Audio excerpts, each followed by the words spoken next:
گفتگو کروں جس کا مجھے آرڈر اور حکم ہے. میں ایک سوال آپ کی بارگاہ سماعت میں چھوڑتا ہوں. مجھے بتائیں زندگی کیا ہوتی ہے؟ زندگی کس کو کہتے ہیں؟ زندگی کی ڈیفینیشن کیا ہے؟ زندگی کی پریبھاشا کیا ہے؟ زندگی کی تعریف کیا ہے؟ کیا زندگی اسی کا نام ہے کہ ربیع النور شریف میں ہم نے میلاد منایا، جھنڈے لگائے، سیلیبریشن کیا، خوشیاں منائی، چراغا کیا، جلوس نکالا، ولادت کے جلسے منعقد کرے؟ تو کیا ذمہ داری پوری ہوئی؟ کیا زندگی چلنے پھرنے کا نام ہے؟ کیا زندگی سونے جاگنے کا نام ہے؟ کیا زندگی کاروبار و تجارت اور بزنس کرنے کا نام ہے؟ آخر زندگی ہے کیا؟ اگر سارے متوجہ ہوں تو ہم سب مل کر کے قرآن کی بارگاہ میں پہنچے اور قرآن سے پوچھے، قرآن ذرا تو بتا زندگی کہتے کس کو؟ کہتے کس کو ہے؟ زندگی کب مکمل ہوتی ہے؟ زندگی کب حد اعتبار حاصل کرتی ہے؟ زندگی کی ڈیفینیشن کیا ہے؟ کھانے پینے کا نام زندگی ہے؟ کیا سونے جاگنے کا نام زندگی ہے؟ کیا ملکوں پر حکومت کرنے کا نام زندگی ہے؟ کیا قوم کی لیڈرشپ کرنے کا نام زندگی ہے؟ کیا معاشرے کو لیڈ کرنے کا نام زندگی ہے؟ کیا الیکشن لڑنے کا نام زندگی ہے؟ کیا حسد و کینہ رکھنے کا نام زندگی ہے؟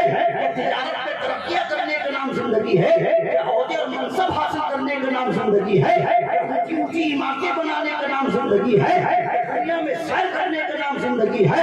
کیا غریبوں کا خون چوسنے کا نام زندگی ہے؟ کیا کمزوروں کی مجبوریوں سے فائدہ اٹھانے کا نام زندگی ہے؟ کیا چلنے پھرنے سونے جاگنے کا نام زندگی ہے؟ اگر سارے متوجہ ہوں تو میں آپ کو آئینہ دکھاؤں قرآن کی روشنی میں. قرآن سے چل کے پوچھو، قرآن تو بتا زندگی کہتے کس کو ہے؟ کہتے کس کو ہے؟ یہی زندگی ہے کہ میں کھڑے ہو کے بول رہا ہوں اور آپ سن رہے ہیں؟ جب میری روح میرے جسم کو ایکٹیو کر رہی ہے، جب اس کو زندگی کہتے ہیں. کیونکہ ہماری زندگی جو ہے نا وہ دو چیزوں کا مجموعہ ہے. ایک کو روح کہتے ہیں اور دوسری کو جسم کہتے ہیں. بہت غور سے سننا، اور جب میرا جملہ یہاں اثر کرے تو خاموش مت بیٹھیے گا، ریسپانس دیجیے گا. انشاءاللہ ریٹرن ملے گا اس کا ضرور اگلے جملے میں. سنیں، زندگی کتنی چیزوں کا مجموعہ ہے؟ دو چیزوں کا مجموعہ ہے. بہت غور سے سننا، بالکل ذہن، دماغ، دل، فکر سب حاضر کر کے سنیں. زندگی دو چیزوں کا مجموعہ ہے. ایک کو ہم جسم کہتے ہیں، دوسری کو ہم روح کہتے ہیں. ایک کو جسم کہتے ہیں، دوسری کو روح کہتے ہیں. تقریر ان کے لیے نہیں، آپ کے لیے ہے. یہ مجھ سے زیادہ قابل ہیں، بہترین خطیب ہیں، بہترین دانشور ہیں، بہترین عالم ہیں، بہترین مدرس ہیں. بس ان کی دعائیں اور آپ کی توجہ. آؤ ذرا دو چیزوں کا تعارف کراؤں، انٹروڈکشن کراؤں، پریچے دوں. یہ دو چیزیں ہیں جس کا تعلق سب سے ہے. جسم آپ کے پاس بھی ہے، جسم علماء کے پاس بھی ہے، جسم کافر کے پاس بھی ہے، جسم مشرک کے پاس بھی ہے، جسم منافق کے پاس بھی ہے، جسم اصل میں یہودی اور نصارہ کے پاس بھی ہے. مگر سنیں، اس جسم کے اندر ایک چیز ہوتی ہے جس کو روح کہتے ہیں. ان دونوں چیزوں کے ملنے اور ملاقات اور ایک ساتھ اور سنگم کا نام ہے زندگی. ایک بات ہے تو زندگی ہے. اب سنیں، جسم نظر آتا ہے، روح نظر نہیں آتی. مگر جب روح نکل جاتی ہے جسم بے وزن ہو جاتا ہے.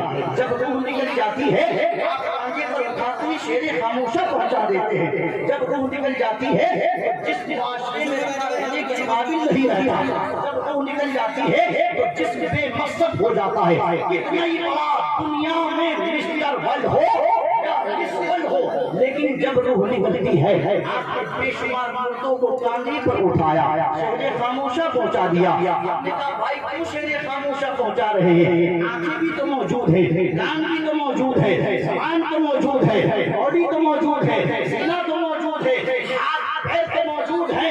آپ کہیں گے ہاشمی بات یہ ہے، باڈی ہے، جسم ہے، جسامت ہے، مگر اس جسم کو جو چیز ایکٹیو کر رہی تھی وہ روح جسم سے جدا ہو چکی. بے شک بے شک بے شک.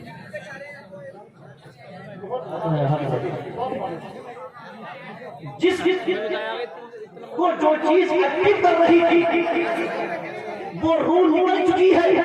تو یہاں سے پتا چلا کہ اصل جسم نہیں ہوتا، اصل روح ہوتی ہے. بولیے کیا ہوتی ہے؟ اصل روح ہوتی ہے.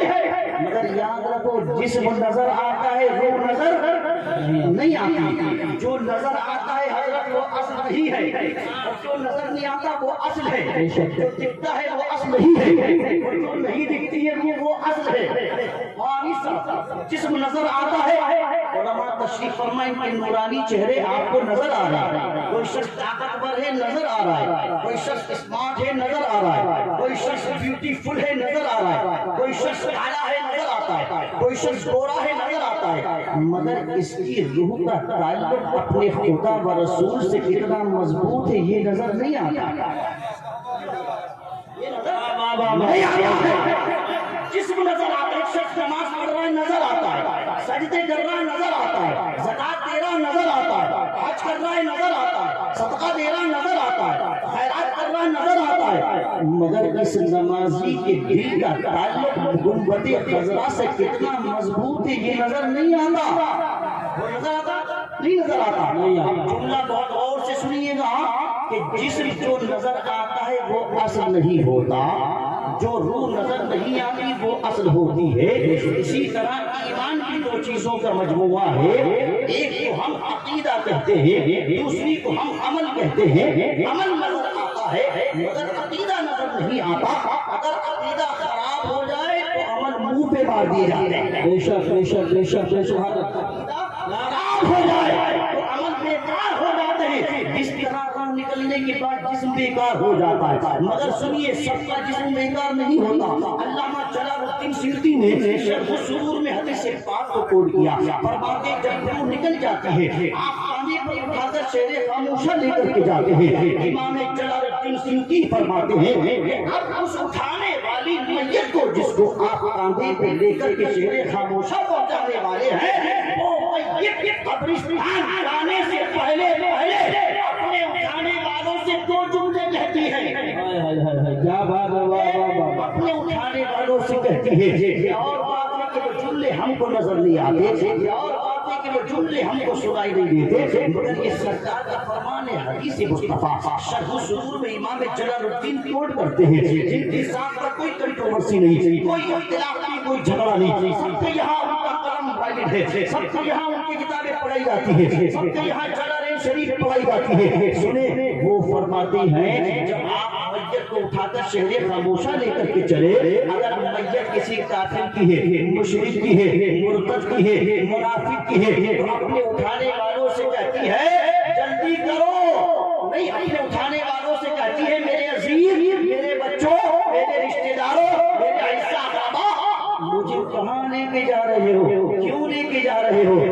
ابھی تو میں نے موت کی سختی کو سہن کیا ہے، مجھے کہاں چھوڑنے جا رہے ہو؟ کیوں؟ اسے معلوم ہے ابھی نزاعت کی تکلیف سے گزرا ہوں. جس سچویشن یہ ہے نبی فرماتے ہیں، جس کو بھی امام جلال الدین نے کوٹ کیا، فرماتے ہیں روح نکلتے وقت اتنی تکلیف ہوتی ہے اگر 1000 تلوار کے بعد ایک ساتھ کر دی جائے تو اتنی تکلیف نہیں ہوگی جتنا کہ روح نکلتے وقت. مجھے معلوم ہے ابھی تو نزاعت کے جھٹکے لگے ہیں، مجھے یہ قبر کے حوالے کرنے جا رہے ہیں. دوسرا عذاب میرا منتظر ہے. اپنے اٹھانے والوں سے کہتا کہاں جا رہے ہو، کیوں لے کے جا رہے ہو؟ مگر مبارک ہو عاشقوں جب تمہارا جنازہ اٹھے گا، جب علماء کا جنازہ اٹھے گا، جب عشاقان مصطفیٰ کا جنازہ اٹھتا ہے، جب نمازی کا جنازہ اٹھتا ہے، جب غازی کا جنازہ اٹھتا ہے، جب حاجی کا جنازہ اٹھتا ہے، جب مومن کامل کا جنازہ اٹھتا ہے تو وہ اپنے اٹھانے والوں سے میت کہتی ہے اے میرے عزیز و اقارب جلدی کرو، مجھے میری منزل تک پہنچا دو. نعرے تکبیر، نعرے رسالت، نعرے غوثیت، مشرق اعلیٰ حضرت فیضان اعلیٰ حضرت فیضان حضور مفتی اعظم ہند حضرت مولانا محمد ہاشمی صاحب النوری جشن غوث الورا انجمن خدمت خلق الجن. سبحان اللہ. کیا کہتی ہے؟ کہتی ہے میت جلدی کرو، مجھے میری منزل تک پہنچاؤ، مجھے آغوش قبر میں رکھ کے آؤ.